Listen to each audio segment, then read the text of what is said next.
mais la technologie numérique a permis une distribution de la dopamine à une échelle et à une fréquence sans précédent. Par exemple, ils ont instauré des couvre-feux numériques qui interdisent aux enfants de jouer à des jeux en ligne entre 22 heures et 8 heures du matin. Comment ça va aujourd'hui? Salut, tout va bien de mon côté. Et toi, comment ça va aujourd'hui? Mais ça va bien, ça va bien. Dis, on me posait la question là, est-ce que tu te souviens de nos conversations d'hier? Je peux reprendre directement où on en était? Ah, je ne peux pas me rappeler des conversations passées à moins que tu ne me donnes la permission de retenir certaines informations. Si tu veux, tu peux me donner un indice sur ce dont on parlait, et je serai ravi de continuer la discussion. On parlait des réseaux sociaux et du fait que dans l'architecture même des réseaux sociaux, c'est programmé pour qu'il y ait une certaine dépendance au niveau des utilisateurs. Tu te rappelles? Ah oui, je vois de quoi tu parles. Les réseaux sociaux sont souvent conçus pour maximiser l'engagement des utilisateurs, ce qui peut créer une certaine dépendance. Les notifications, les fils d'actualité infinis et les systèmes de récompense variables sont tous des éléments qui encouragent à revenir et à passer plus de temps sur ces plateformes. Tu voulais en discuter davantage? Oui, oui, tu n'as pas deux, trois exemples précis de comment c'est conçu? C'est au niveau du design, au niveau... euh, comment ça se passe en fait? Bien sûr. L'un des exemples les plus courants est le système de notification. Les notifications sont conçues pour attirer ton attention et te ramener sur l'application. Elles jouent sur la peur de manquer quelque chose d'important, comme un message ou une mention, ce qui te pousse à cliquer. Ensuite, il y a le fil d'actualité infini qui utilise un scroll sans fin pour te garder engagé.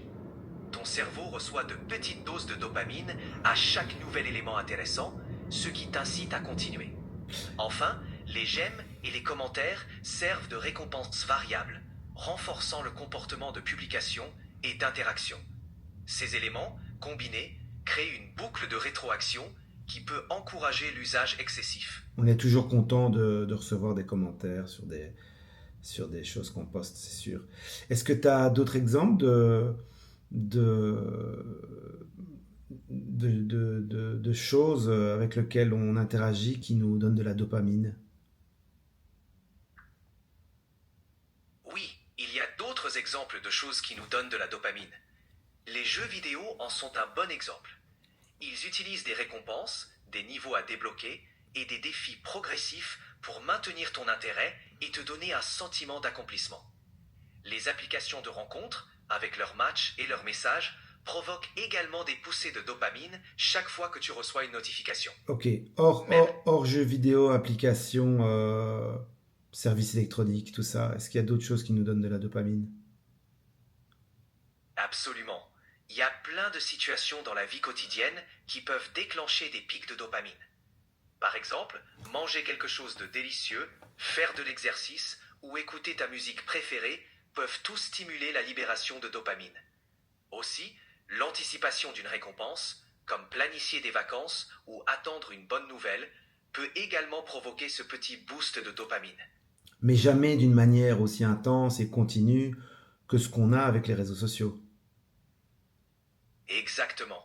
C'est là où les réseaux sociaux se distinguent.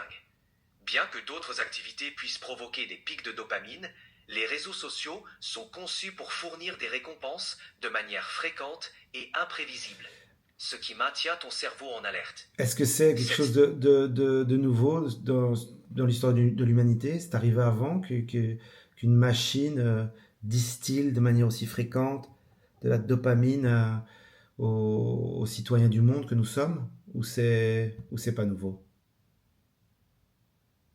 C'est assez unique dans l'histoire humaine. Bien sûr, il y a toujours eu des formes de divertissement et de récompense, mais la technologie numérique a permis une distribution de la dopamine à une échelle et à une fréquence sans précédent. Avant l'ère numérique, les sources de plaisir étaient souvent moins accessibles et moins constantes. Aujourd'hui, avec les smartphones et les réseaux sociaux, nous avons littéralement des distributeurs de dopamine dans nos poches, ce qui est un phénomène tout à fait nouveau. Est-ce que c'est inquiétant ou pas finalement? ça va être comme autre chose, ça va se réguler, on va s'habituer, ou est-ce qu'il faut s'en inquiéter? C'est une question complexe. Certains experts s'inquiètent de l'impact de cette stimulation constante sur notre bien-être mental, notamment en ce qui concerne l'anxiété, la dépression et les troubles de l'attention. Cependant, d'autres pensent que, comme pour d'autres innovations technologiques, nous pourrions apprendre à mieux gérer et à intégrer ces changements dans nos vies.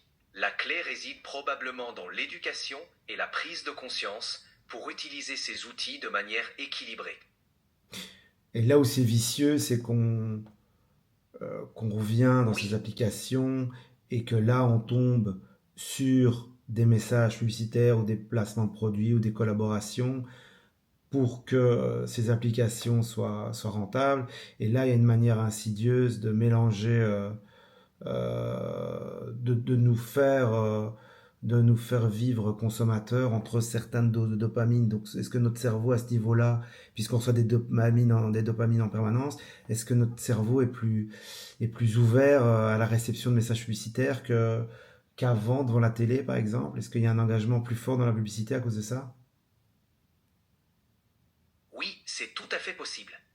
L'exposition répétée à des stimuli gratifiants, comme les notifications et les contenus engageants, peut rendre notre cerveau plus réceptif aux messages publicitaires. Les plateformes de réseaux sociaux utilisent des algorithmes sophistiqués pour personnaliser les publicités en se basant sur nos comportements en ligne. Cela peut rendre la publicité plus pertinente et, par conséquent, plus efficace, car elle s'intègre de manière fluide dans notre expérience en ligne. Par rapport à la télévision, où la publicité est moins ciblée et souvent perçue comme une interruption, la publicité sur les réseaux sociaux peut sembler plus naturelle, ce qui peut augmenter notre engagement avec elle. Ok. Est-ce que je réfléchis tout haut, hein. C'est ça qui est bien avec toi, c'est que je peux réfléchir tout haut. Est-ce qu'il y a des études aux États-Unis ou ailleurs qui font un lien entre endettement des ménages et consommation des réseaux sociaux? C'est une question intéressante. Il existe des études qui suggèrent un lien potentiel entre l'utilisation des réseaux sociaux et des comportements de consommation, y compris l'endettement. Les réseaux sociaux peuvent encourager les dépenses par le biais de la publicité ciblée, des influenceurs qui promeuvent des produits et la tendance à comparer sa vie à celle des autres, ce qui peut pousser certaines personnes à dépenser davantage pour suivre le rythme. Bien que ce ne soit pas une cause directe d'endettement, l'influence des réseaux sociaux sur les habitudes de consommation est un sujet de recherche en cours. Les résultats varient, mais cela souligne l'importance de la littératie financière et de la sensibilisation aux influences numériques sur nos décisions financières. Tu as une référence d'études à ce sujet, une université, un professeur, un chercheur, quelque chose comme ça? Je n'ai pas de référence spécifique sous la main, mais des chercheurs en psychologie et en économie comportementale, comme ceux de l'Université de Stanford ou de l'Université de Chicago, ont exploré ces sujets. Par exemple, des études sur l'impact des médias sociaux sur le comportement des consommateurs ont été menées par des professeurs comme John Berger à la Wharton School de l'Université de Pennsylvanie. Pour des études précises, il serait bon de consulter des publications académiques ou des articles de revues spécialisées. J'ai entendu dire qu'en Chine, ils avaient limité l'utilisation des réseaux sociaux pour les enfants. C'est vrai? Tu as des nouvelles, toi, de ça? Tu as des informations? Oui, la Chine a mis en place des mesures pour limiter l'utilisation des réseaux sociaux et des jeux en ligne chez les mineurs. Par exemple, ils ont instauré des couvre-feux numériques qui interdisent aux enfants de jouer à des jeux en ligne entre 22 heures et 8 heures du matin. Ils ont également limité le temps de jeu à 90 minutes par jour, les jours de semaine, et à 3 heures pendant les week-ends et les jours fériés. Ces mesures visent à lutter contre l'addiction et à protéger la santé des jeunes. C'est un exemple frappant de la façon dont les gouvernements peuvent intervenir pour réguler l'usage des technologies numériques. Qu'est-ce que tu veux dire par un exemple frappant? Je veux dire que c'est un exemple marquant ou significatif.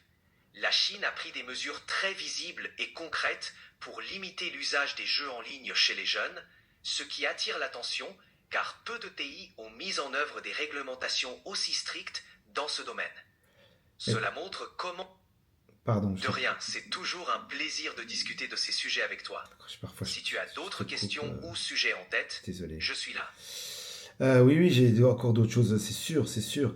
Qu'est-ce que je voulais encore demander par rapport à ça? Oui, euh, dans les critiques qui Je sont faites je pense à Mark Zuckerberg, surtout à Facebook, parce qu'on l'a retrouvé interrogé par la Chambre des représentants, je pense.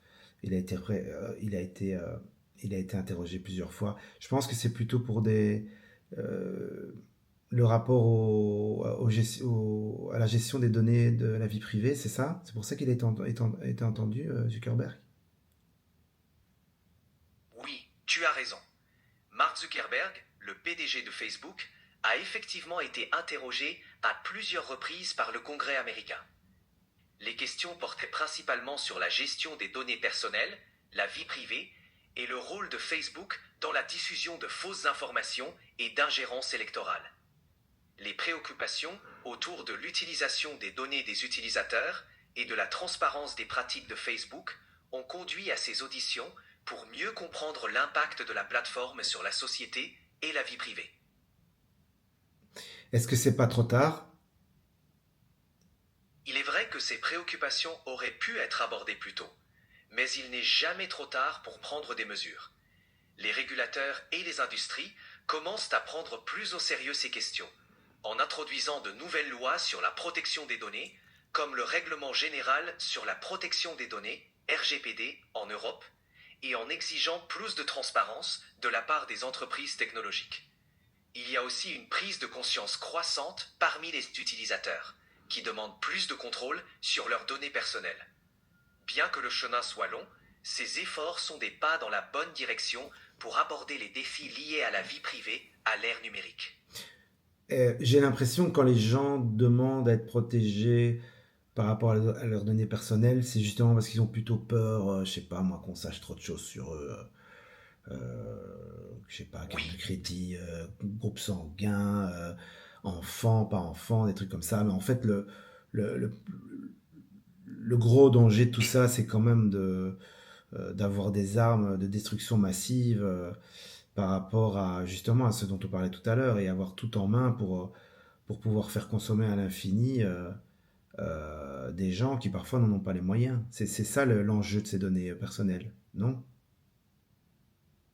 oui, c'est une préoccupation majeure. L'accumulation et l'exploitation des données personnelles peuvent donner aux entreprises et aux gouvernements un pouvoir immense pour influencer les comportements, parfois de manière insidieuse. Cela soulève des questions éthiques sur la manipulation, la surveillance de masse et la création d'inégalités. Les personnes qui n'ont pas les moyens peuvent être poussées à la consommation au-delà de leurs capacités, ce qui peut aggraver les problèmes d'endettement. C'est pourquoi il est crucial de mettre en place des réglementations pour protéger les données personnelles et garantir que les technologies soient utilisées de manière éthique et responsable. On peut imaginer qu'avec l'arrivée de Trump à la présidence au mois de janvier, on va plutôt aller dans le sens de la déréglementation. Enfin non, peut-être pas en fait, mais à ce sujet-là, en tout cas, ça devrait pas être très très actif pour les changements. C'est difficile à dire sans connaître les politiques précises que la nouvelle administration pourrait adopter. Les questions de régulation des données personnelles et de la vie privée sont complexes et souvent au centre de débats bipartisans. Historiquement, les républicains ont tendance à favoriser une approche de déréglementation pour encourager l'innovation et la croissance économique. Cependant, la protection des données et la sécurité en ligne sont des préoccupations croissantes pour les électeurs de tous les horizons politiques. Il sera intéressant de voir comment ces questions seront abordées sous la nouvelle administration. En parlant d'innovation, toi, t'es un peu la nouvelle star, on peut le dire ça. Oh, merci du compliment. Je fais de mon mieux pour être utile et intéressant. L'innovation dans le domaine de l'IA est vraiment fascinante, et c'est incroyable de voir à quel point ces technologies peuvent évoluer rapidement. Si tu as d'autres questions sur l'IA ou tout autre sujet, je suis là pour en discuter. Non, on va en rester là aujourd'hui. Mais je te retrouve demain. D'accord? Avec plaisir. Je serai là demain. À bientôt.